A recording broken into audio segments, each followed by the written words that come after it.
All right.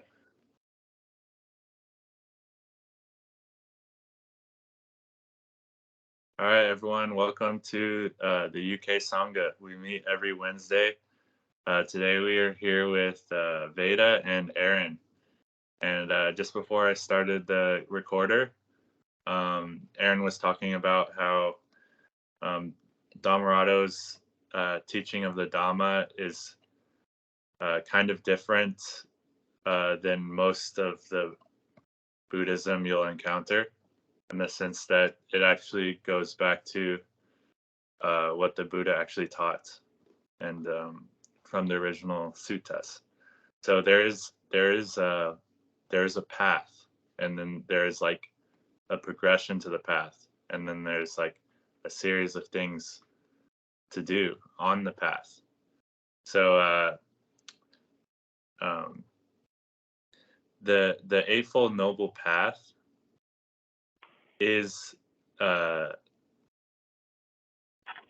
something that's at the same time an all-in-one package, but also a series of steps depending on the maturity of the meditator and what's going on. So sometimes you need to get yourself out of hindrances to be able to even practice the Eightfold Noble Path to begin with. So if our mind is distracted and cluttered with different sorts of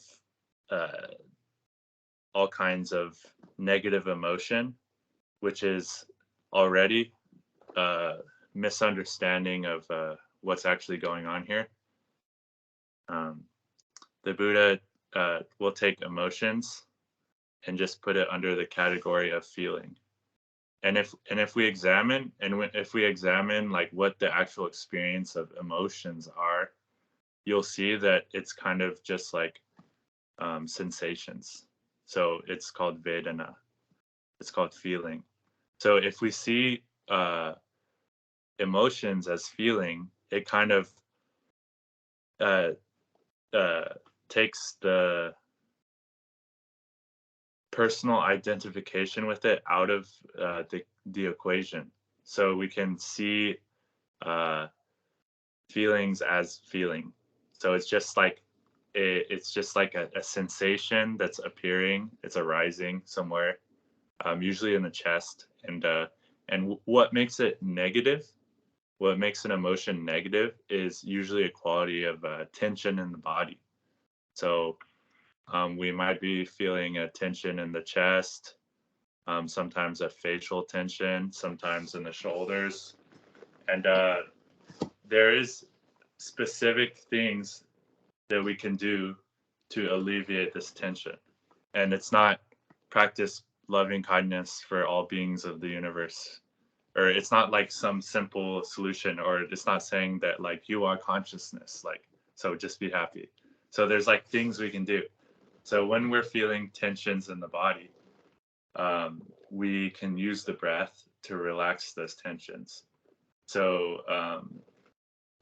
the tensions, it's kind of like a feedback loop between what's going on in the mind, the thoughts, and how we're feeling. So the thoughts are informing how the body feels, and how the body feels is informing the kind of thoughts we're having. So it's kind of one system. So a tense and uncomfortable body usually goes hand in hand with all kinds of thoughts that are not wholesome. So they're worrying about the future, and they're thinking about the past, and bringing up all kinds of things that trigger, make it even worse. So it's like a feedback loop, and it just keeps spiraling out of control. So what we're gonna do is create a different feedback loop that goes like in the opposite direction, and kind of takes you out of the dumpster, out of the sewer, all the way into like the heights of how good can you really feel. So this is the practice for most beginner meditators when you encounter the real Dhamma. Um, a lot of people think, and a lot of like Western therapy thinks that you're gonna go from like um, these unwholesome states of mind to like a neutral state of mind, but that's not really how it works. You have to go from unwholesome to exuberant and like to exalted and to like overjoyed. So it has to be like um, it's like a rocket. A rocket needs so much momentum and energy to get it off the ground and to get it into orbit. Once it's into orbit, then you can kind of just like keep it going along. But in the beginning, it requires an insane amount of fuel to get that thing moving. So so again, going back to the tensions of the body. So the body is tense, um, and the mind is tense. So we can attack from either angle, but um, uh, I think the more efficient, I think both sides of the equation should be attacked, but the more efficient angle for relaxing the tensions of the body is through Anapanasati. So simply changing how we're breathing, and then with that, it kind of changes how we're thinking as well, because every mind moment you spend on recognizing to take a deeper breath, uh, your mind isn't off creating all kinds of problems and thinking up stuff that isn't there. So simply uh, taking more air in than you normally would have. So it doesn't need to become like a strict rule of how many seconds am I going to breathe in or out. Just start with realize, oh, I'm taking kind of shallow breaths. Like there's so much more lung capacity that you have right now that you're not using. And don't you don't need to overdo it to the point where the breathing is uncomfortable. So you're like forcing air in, but you just want to stretch it a little bit more than you normally do. So it's like a muscle. Like when you stretch a muscle, you're not going to do the splits the first time. You're just going to put you're just going to put a little bit more stretch on it than you normally move that muscle. So like it's the same with the breath. You take a breath in, and this time just come in with a little bit more air. But the point is to relax. So the breathing should feel pleasant, but we're just simply taking deeper breaths. And then the more you practice this, it feels more and more natural to just take a deeper breath, and then eventually the lungs will get used to expanding a lot. So let's all try this. Let's just spend, let's say, like 2-3 minutes and just put more air in than you normally would, and increase the time length that you're taking in air. So longer than you normally would and a little bit more air in than you normally would, but not to the point where it's uncomfortable. It should feel good. All right.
All right, now at the bottom of each breath, before you take the next breath, just take like a 2 or 3 second pause.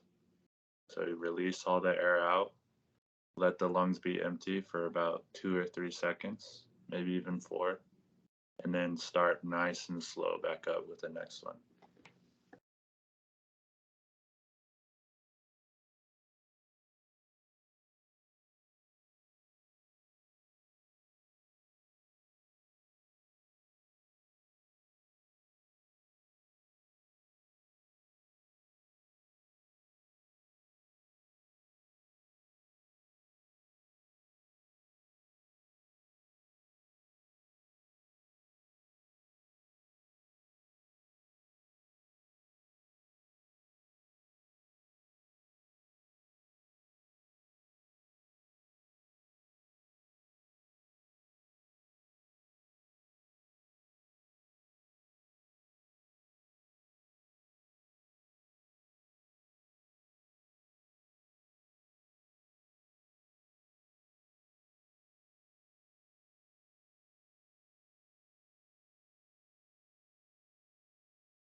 All right, now keep the attention on the breath and the the recognition that we are breathing, and with that calming down of the mind, now we can become more aware of the tensions in our body.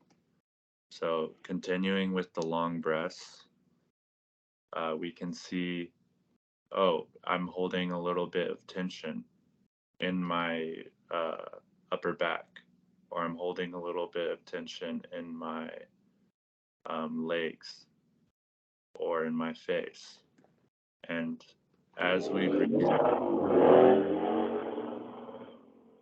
breathe, we can relax the tensions um, just in the same way that we're relaxing the breath. So in the same way that we let all the air release um, pleasantly out of our lungs, uh, we intentionally release tensions that we're holding in the body. So it is kind of like breathing with your body, and it is an intentional thing that we can do. So we can release the tensions that we can release. Um, just the same way that if you're squeezing your fist really tightly um, for a long amount of time, you have to intentionally unclench your fist. Intentionally unclench your fist. So it's kind of the same process here of releasing tensions felt in the body.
All right, so I'm gonna bring it back into discussion here.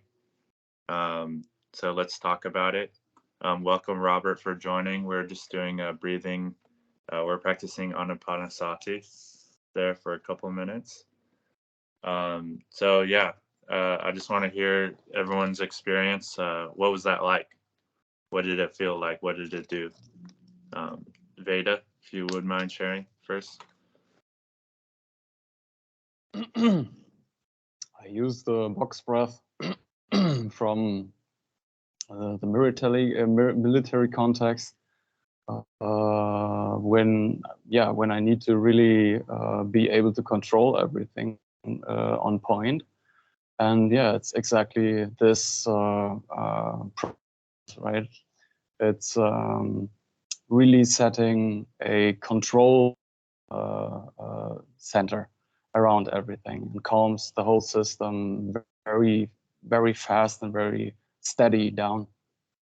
Right. So you notice kind of a difference in the kind of thoughts you're having, right? The relation to the thoughts, the way the thoughts appear, the speed, the difference in the, like, let's say, the coloration of the thoughts and their the way they are affecting the body and the mind. Right. So there's a increased amount of clarity. I think that's fair to say. Aaron, would you mind sharing? No.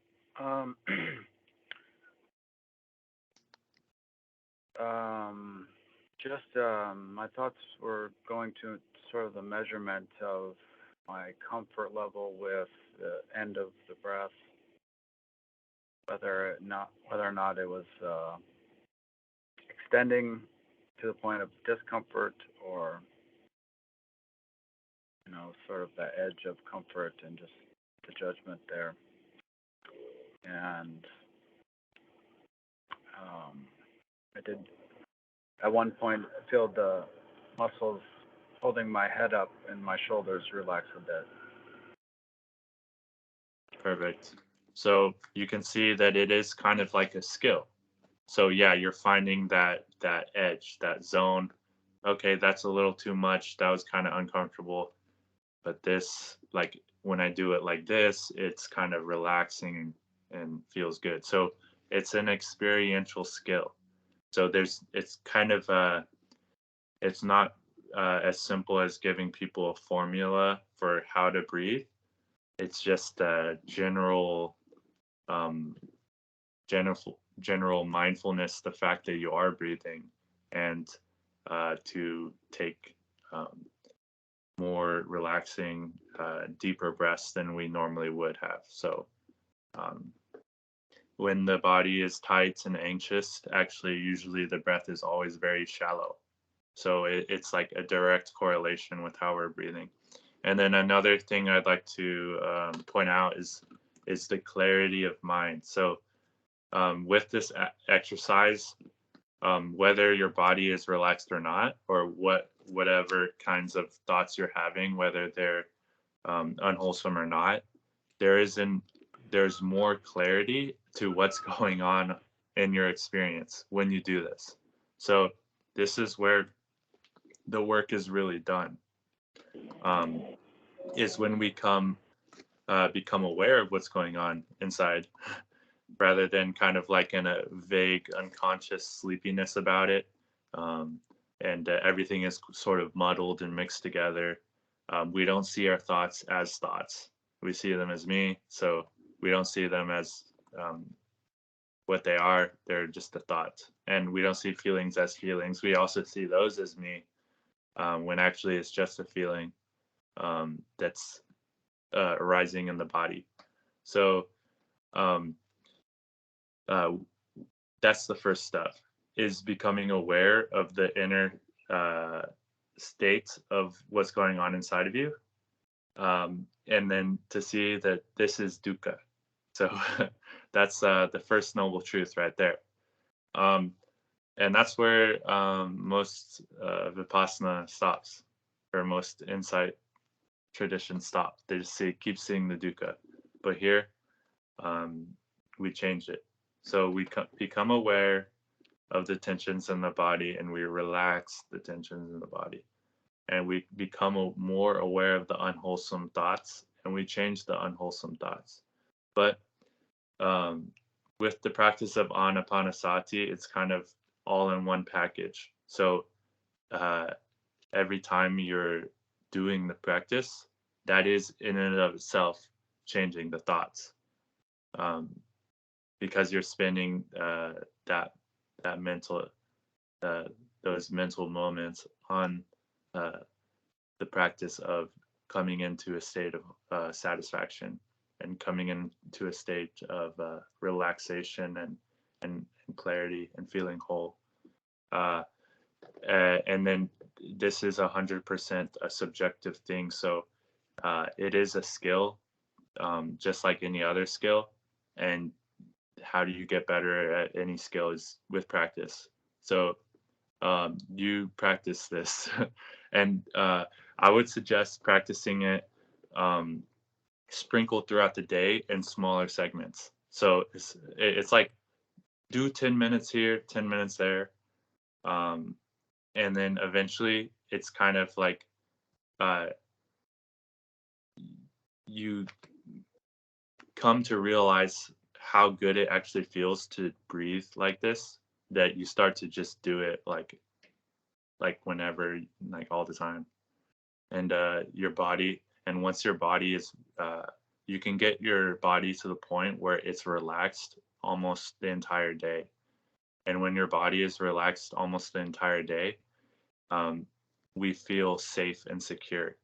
And when we feel safe and secure, that gives the possibility for jhāna to happen. So out of the comfort and the tranquility of the body, when it's relaxed of all its tensions, and there's no dangers externally or internally. So there's no alligators in the room or in your mind. Then joy will arise. So like the experience of joy, of out of this comfort and relief will arise, and then it's a game of how good can we really feel. So how much gasoline can we throw on the fire? So just so you play with the thoughts at that point. So you think thoughts that feel good, and you think thoughts like everything. I have everything I need right now. There's nothing to do and nowhere to go. I don't have to worry about anything. I don't have to think about anything.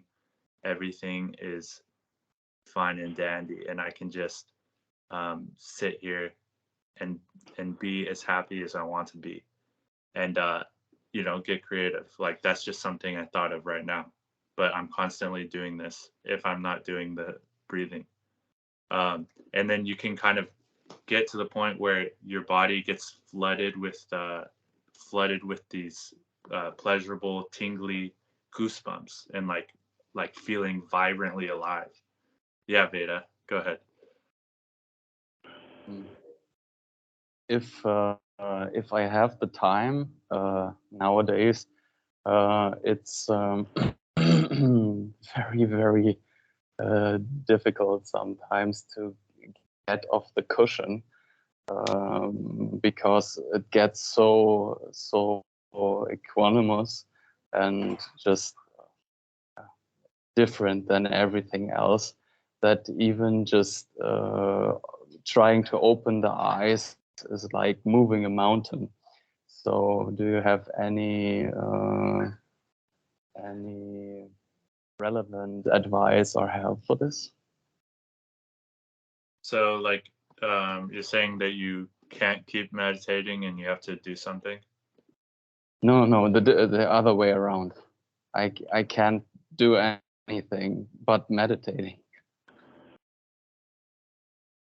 No, that's what I'm saying. It's like you have some reason why you have to stop meditating, is what the problem is. I'm saying, like, what's the problem? Like, why can't you just keep sitting there? Yeah. Of course, I have to do stuff to keep the body alive. Yeah. Well, um, then just go back into a lower jhana.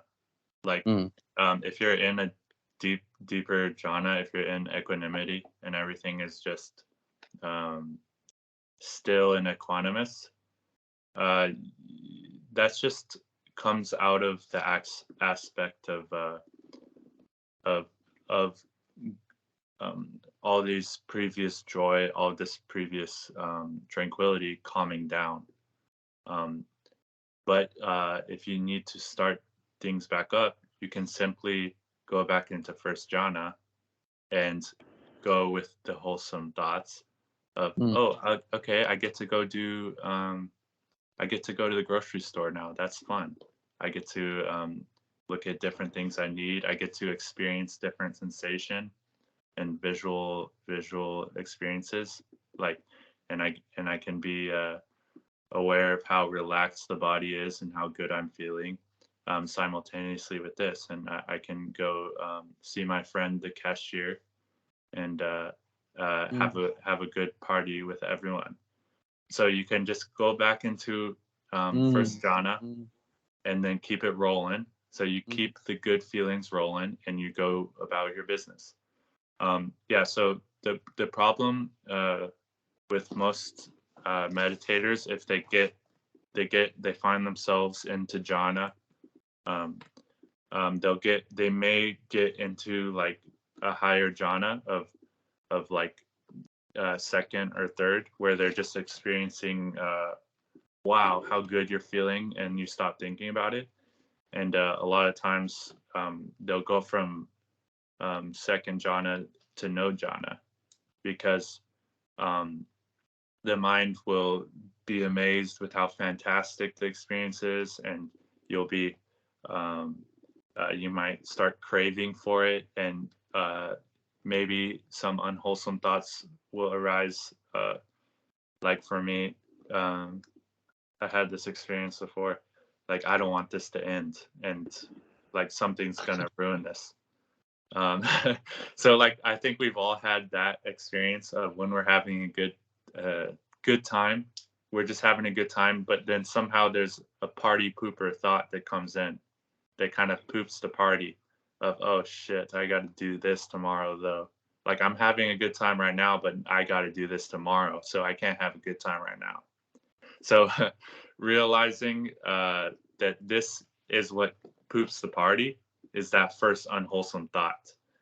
And then it's a matter of how quickly can you get back into first jhana. And that's a skill. So you may be pooped out of it, but instead of being like, you can spend a couple of days throwing yourself a pity party before you get back into first jhana.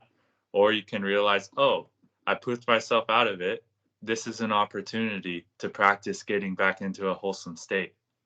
Being more lovely with it, being more kind to it, and or just I would say being gladdening it. I would say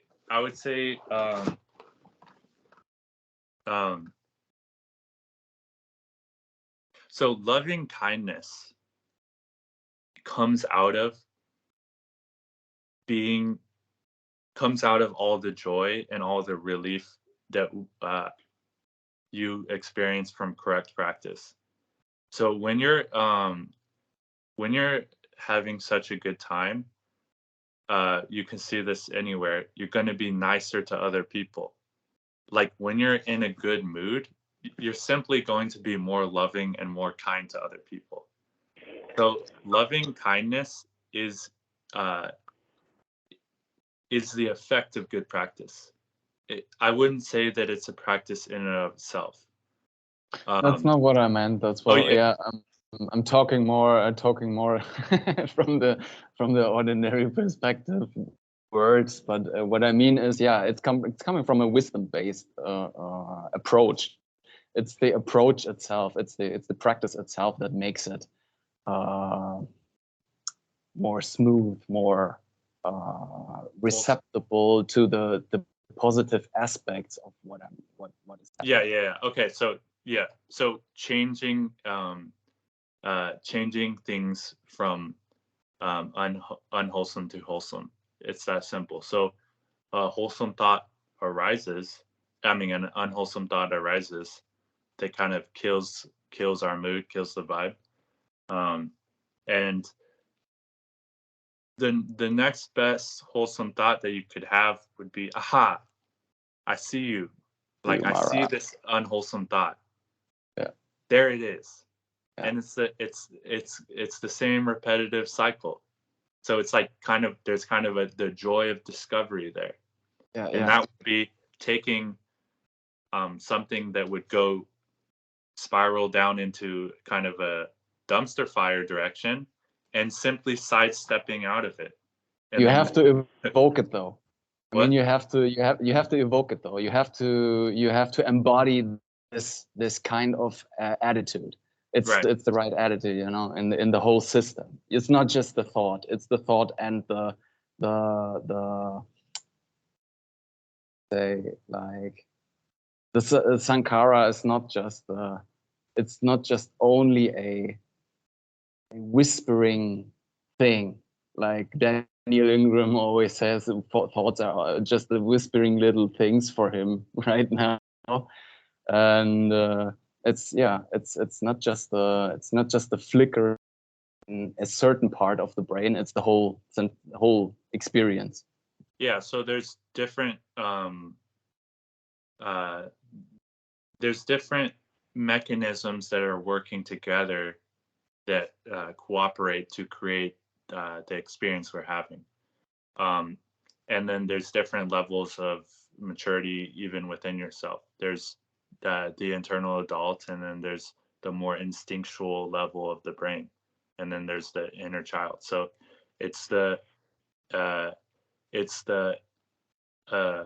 adult that wakes up and says, hey, wait a second here, what's going on? And then takes control and nourishes the inner child.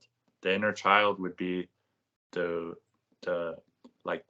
fight or flight mechanism that's overactivated and kind of taking control, because the inner adult was pressing the buttons for it to activate by thinking unwholesome thoughts, or maybe something that happened in the past, or maybe it's just something like a leaning, like it's just that general mindset, like you're saying, like a general attitude, like you lean towards this way of thinking, rather than the specific thought. It might be like, this is just a inertia type of thing. So yes, we change the mindset and change the attitude, and we change really the mindset and the attitude we're changing is from that of a victim to a winner. So it kind of feels bad to be a loser. It feels bad to be a victim, and to think of yourself as a victim of your circumstances, of your thoughts, of it all. But if we think of ourselves, we develop the right attitude, the samma sankappa. We think of ourselves as a winner. So we think of ourselves as a noble meditator. We're surmounting our own lamentation and sorrow. So we're doing something really noble here. We're doing something that only the most noble people would even try to do. Because go ahead. I would explain it to me as probably just mostly a transposing issue of the skills I have already developed, but just losing probably kind of perspective in a way, because it's not perfectly adapted to every situation. There's still some holes in the system, let's say, and then I just keep on doing what I do with the things where it works, and transpose it, and that would work probably. Perfect. All right, Aaron, you had a question? Yeah, I don't know how to raise my digital hand. So no, don't worry about that. Yeah. So I was just wondering, the flickering. I don't understand the metaphor. The flickering is what versus what? Are you asking that to? Beta. Okay. Mm-hmm. Can you describe what you mean more? The flickering, I mean, I said you mean the reference with the whispering, wispy little things, like that's the thoughts. Because flickering is mostly referred to when you see like nimittas or things like this, or if you see dependent origination, like rising and passing away point and things like that. It's like this flickering thing, like from some people it's visual. But the wispy little things as thoughts, I mean, Dhammarato always says, if I talk about your experience of everything just being more clear, you don't really go deeper into everything. You just seek, and so things you before didn't really recognize as being present at all become maybe super present, and then you see it as bigger as it is because it's just the perspective. So it's just the perspective issue. It's not that those things are really significant or big or small or whatever. It's just your capability to be able to see it, and how good your ability is. So things can look like big or small. So when you say big, is that equating with clear? Is it the opposite? It's not directly connected like causal, but it's like let's say, how do I explain this? Maybe you have a way to explain this. Scott? I'm not exactly sure what the conversation about big or small is, but something you're saying, Veda, I'd like to expand on. So yeah, so when we first start meditating, and like a lot of what stops people from first meditating is like we go to clean up our room, and we see how much crap there really is. And so this might seem like you're going backwards because you're just becoming aware of all the shit that's actually there. So like it's good. Statistically, yeah, you're prone to find shit there because statistically it's just there. Yeah, there. It's for sure there, and a lot of it is there. So this is a good thing, though. That's the where we're changing it, because you to to change things, we have to become aware of things.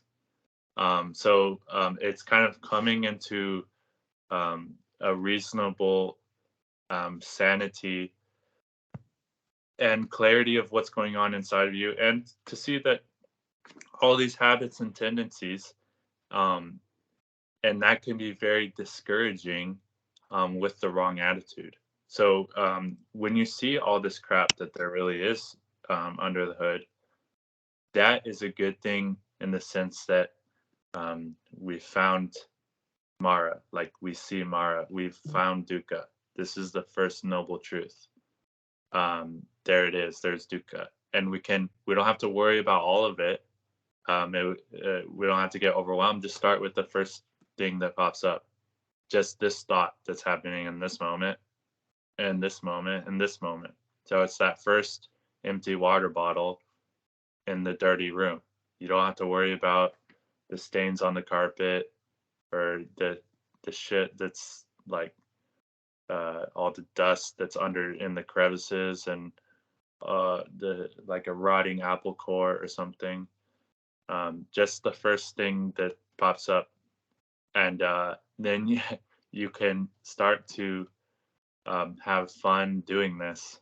So you develop a new inertia of cleaning up your own shit, And instead of having an unwholesome thought and being like, oh shit, I'm not practicing good, here's an unwholesome thought, be like, oh, there it is, another one. Now I can throw that one out. I caught it. And we do this, we develop an inertia and a habit of doing this. It's like infecting the system with a new virus that's cleaning everything up. And then we take joy in doing all this. And eventually there is a limited amount of all of the unwholesome thoughts. So it's not unending. Eventually we will turn over every stone and get to the bottom of it. And when you do get to the bottom of it, then you really go, yippee, I'm free. And that's when everything in your minds and in your feelings is wholesome. Yeah, it's like you're at Disneyland, man. Like when you're a little kid, everything is wholesome, everything is good. It's all, and you're looking. So there is great fruit to this practice, is what I'm saying. But it starts with the habit of cleaning, of one thought at a time, one breath at a time. Let me enjoy this breath. Let me not worry about anything else. Let me just enjoy this breath that I'm having right now. I have a question, Scott. Would you say that in the practice of Anapanasati, Don't worry about Anapanasati. Yeah. That the first wholesome thought is just to remember to practice? Yes. You hit the nail on the head there. That's sati. So that's the sati and Anapanasati. So sati just means to remember. That's the first wholesome thought. So the fact that you remembered to practice at all was already a wholesome thought. And this is what we are developing more of. So, for example, the more you,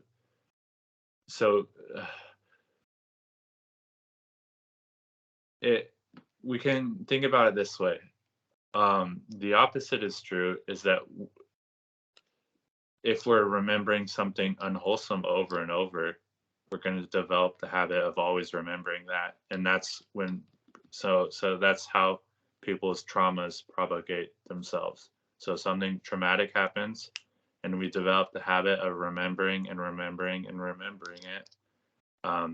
You're going to be remembering it all the time.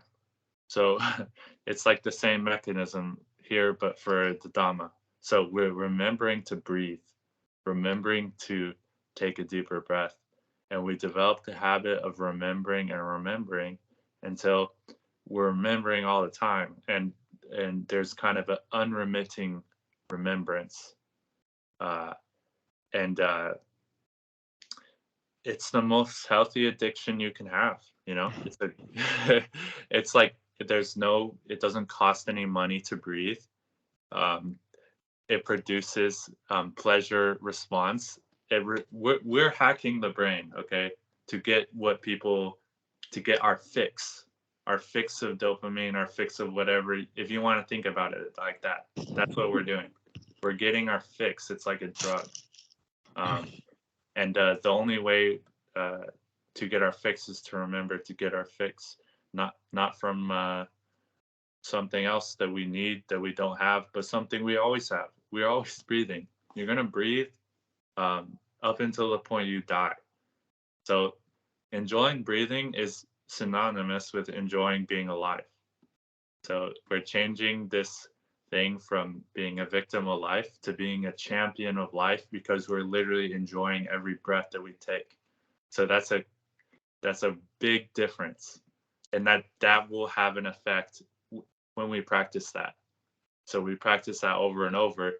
That's going to have effect on how you feel, like your baseline feelings, and how we feel over and over. So we practice enjoying the breath of life. We practice enjoying being alive, and we get goosebumps and feel alive. We get to adrenaline, and we get all these things that that's why anyone does anything. Like that's why people want to do drugs, want to have sex, want to jump off airplanes. They want to feel alive. And wow, we can just do that right now by taking deeper breaths and enjoying it. So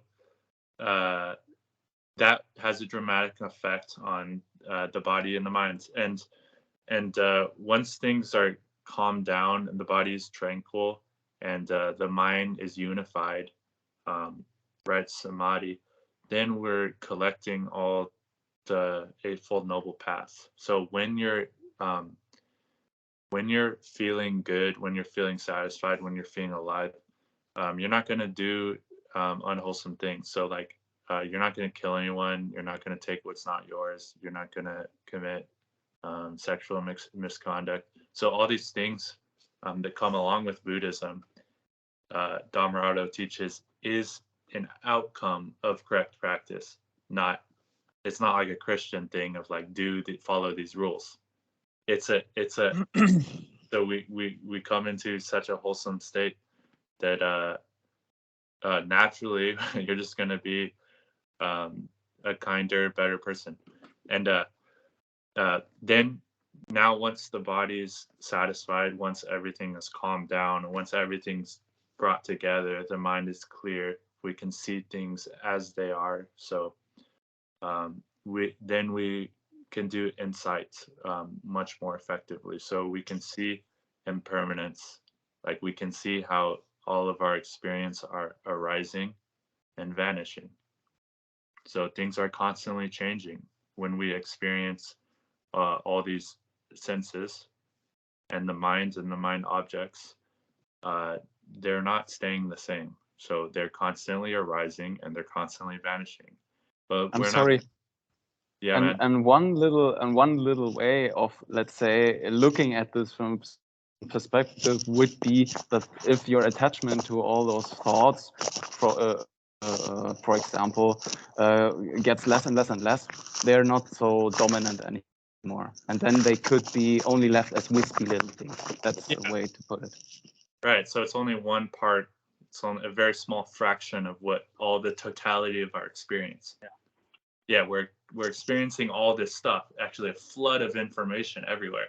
But if we get too focused on one part of it, we're going to miss everything else. So yeah, realizing all the novelty of our experience that's going on.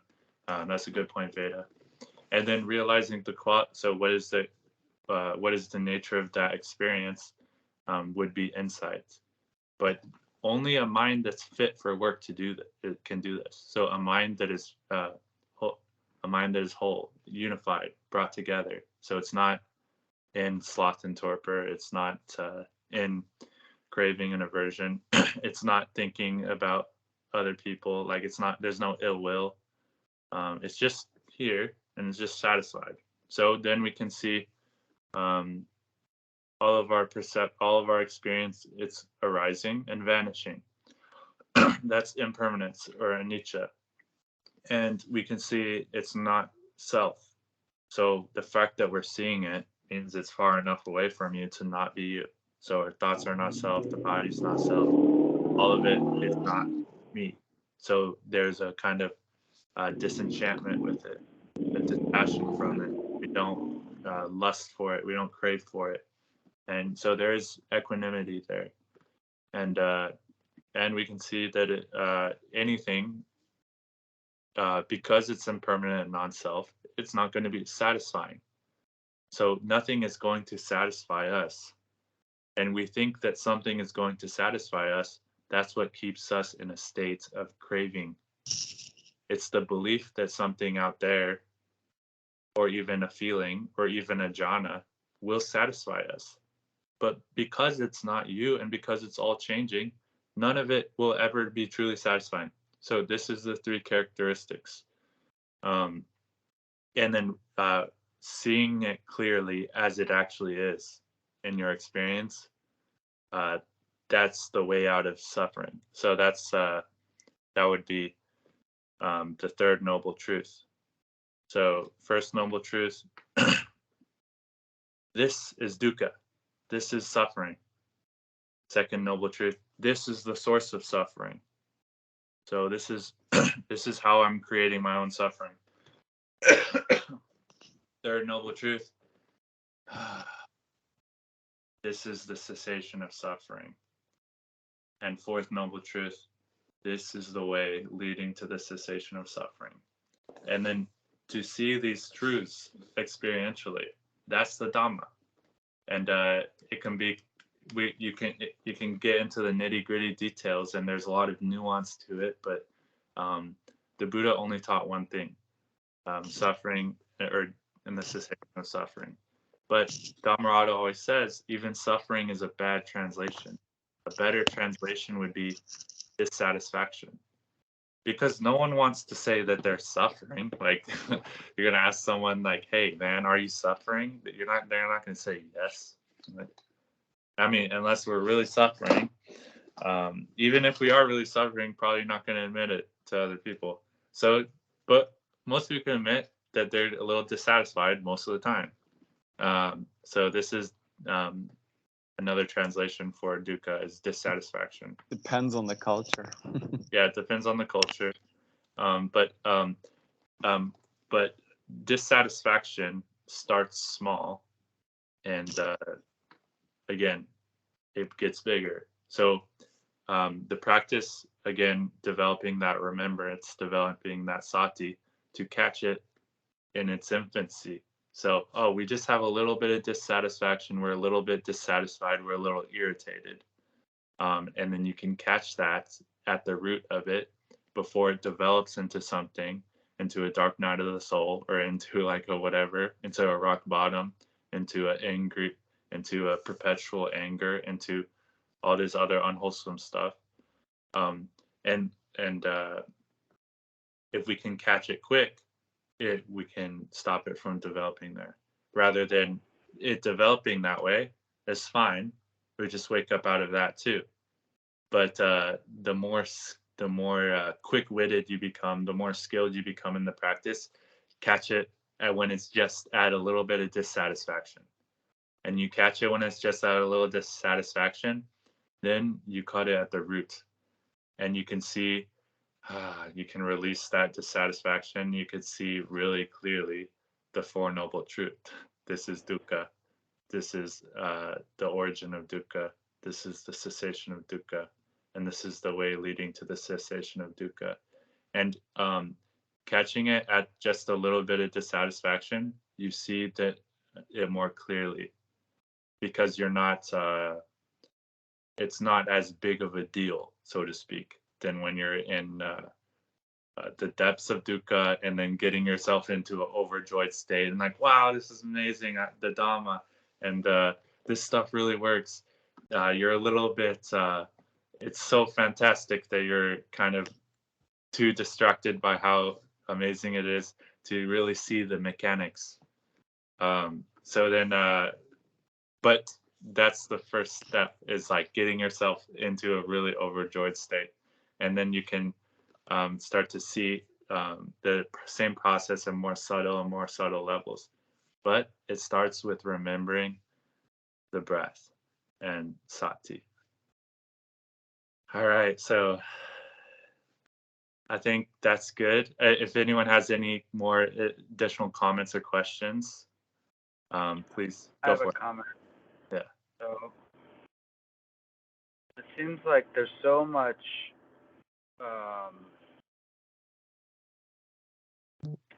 like the culture is saturated with representations of suffering and dissatisfaction that it's almost impossible to even communicate without representing it yourself. You know, like if you were to not, I mean, I guess it's a good experiment, right? To try to communicate with people without representing, for me, the victim too. Like, right. So it's such the cultural norm, and it's in the news. It's in every media. It's in all. It's suffused within the culture. So yeah, it is kind of like something that we have to seclude ourselves from. So there's kind of guarding the senses. So you guard the senses from all this unwholesome like stuff. It's going to be easier to practice. So this is kind of like something that you do at first in seclusion, alone, like secluded from unwholesome states and input and other people and stuff like that. And that's where you can get good at it. And then when you get really good at that, then you, we can kind of do it with like in the world. So it's kind of like that's the progression. It's like I think the world is a lost cause. Like, don't try to like save it. Don't try to like seclude yourself from that stuff. Save yourself first, and then it's going to overflow into like other people. But it's when, like this, you know, the metaphor of on the plane, you put your mask on first, right? It's like this huge mask that everybody, we need to cover everything in the mask. yeah. But you're just like, okay, I'm gonna be in the mask. Right. So going along to get along, right? So yeah, no, that's a really good point. And yeah, I mean, I would say like stop watching the news, drop out. You know, Timothy Leary, drop out and tune in to the senses, tune in to what's going on in your immediate experience, and get yourself into a wholesome state. And I mean, this is like we can become distracted endlessly by all kinds of like stuff that it's not really going to help us, or we're not going to do anything about it, or it's kind of just making yourself get into like feeling bad without any utility. So see that it's useless and try to guard the senses from stuff that just is going to muddy the waters. And then when people are when people are around you and they're talking with you and they're just gonna probably gossip about other people, realize what's going on in that moment. This is malicious gossip. It's unwholesome. The only reason people are gossiping about other people is because they don't feel safe and secure within themselves. They don't feel like a winner. They don't feel above it all. So they're gonna have to try to find someone to gossip about, so it makes them feel a little better. But practicing the Dhamma correctly, you're above it all. You don't need to gossip about other people. What a waste of time. How petty, how trivial. So it's kind of like that. But there is that social pull, or that social magnetism that is there, that survival instinct that you want to blend in, so you're going to do what they're doing. But then just realize this, the same we realize our own unwholesome thoughts, you just develop remembering what's going on, remembering to look at what's going on. And then there is that equanimity in the face of it. So it's like, there's no need to judge these people. Just like, you don't need to like participate in that, because it's just gonna, it's gonna harm yourself. So these people, it's a cost benefit analysis. So we're not doing these things because it's like we're so holy, and like it's not like a Christian thing of trying to guilt other people. It's just because it's better this way, and it's for the good of ourselves. So it's just like going to harm ourselves if we're like always, if we have ill will towards other people. So realizing ill will when it arises and making that right effort to change it, being like thinking these angry thoughts and disparaging others or praising yourself. The roots of these actions is just dissatisfaction. So just seeing that like this is dukkha, seeing it for what it is. You don't have to like go into like a pity party about it, or like what it means, but just seeing dukkha as dukkha, and simplifying things that way. All right. Any other questions? Comments? There's definitely enough work to do when your mind is free of all the distractions. So this will never end, man. This will never end. Yeah. It's it ends, but then it starts again. So exactly. You see what I'm saying? It comes to an end, Yeah. and but then it like restarts, and it'll end when we die. So yeah, let's enjoy it while it's here. Yeah. All right, guys. Well, it was good talking to you. Thanks for joining, Aaron. It was good to see you, man. Good to see you, Veda, as always. And Robert, if you're hearing, good to have you there. And I'll see you guys later. Bye. Bye.